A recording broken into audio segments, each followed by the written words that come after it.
What's up, y'all?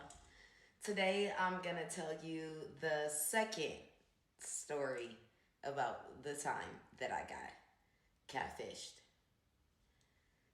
If you've watched the other video, then you know that one time I band camp, I got catfished. But it happened more than once. We're going least embarrassing to most embarrassing. So the first time was the least embarrassing. This time that I'm about to talk about wasn't embarrassing because they didn't succeed, but you're going to see why I rank it as number two when we go through it, okay? So a trans individual attempted to catfish me. Now, I have nothing against trans people. That's fine. Okay? But I choose to not date them. And I also choose that if I don't want to date them, like, I don't have to date them. Like, I know that's a touchy subject, but like my mom is a lesbian, okay? My mom is a stud to be exact. So she was trans before trans was even really a thing. Like she always been dressing like a boy. She's always been, you know what I'm saying, more on the masculine side. Like, so I'm not taking none of that from y'all. I'm just saying it's not my thing. So I deserve to know. So what ended up happening is I met an individual on social media and they began talking to me. And the first night that they were talking to me, I asked them flat out, are you trans? Because I could tell from their voice that they didn't have like that baritone, that manly man. They just, and don't be offended by this, again, they did have the beard and just, it was just definitely giving, I'm trans. And I was just asking, like, hey, are you? They went off on a whole tangent, got so upset, whatever, right? So I left it alone. I didn't bring it up. But I did let them know because I suspected that they and I could never be any more than just friends. Like, I'll be your friend all day long. But as far as like it going any further than that, it will never, because I'm pretty sure that you're trans.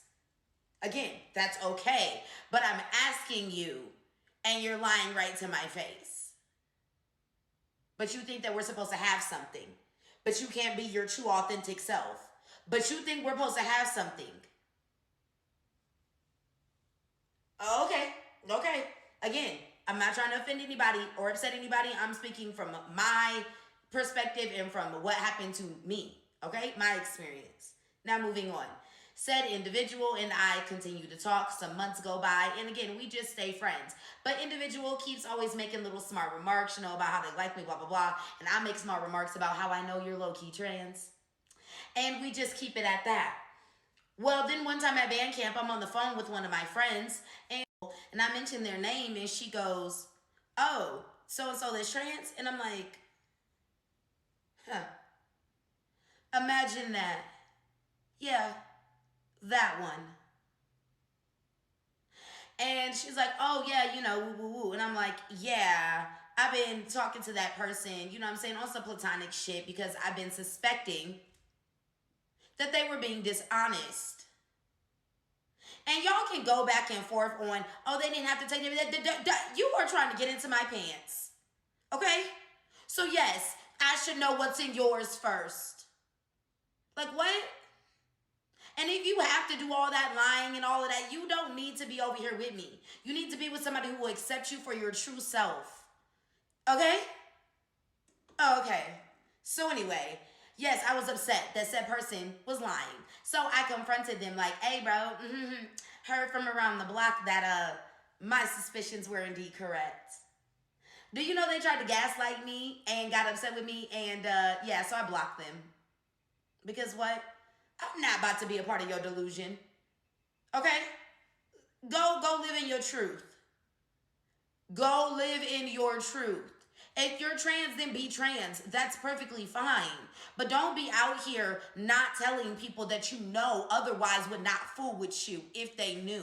And then being upset by the fact that you were dishonest. Not the fact that you're trans. The fact that you were dishonest. Let that shit sink in. So yes, that qualifies as a catfish. And yes, I rank that as number two. Because that shit is crazy. So anyway, as usual, thank you guys for coming to my TED Talk. And do what? Stay hydrated and the fuck out my inbox. Unless you're my husband. For real, y'all. I'm gonna keep saying that now on the end of every video until he finds me.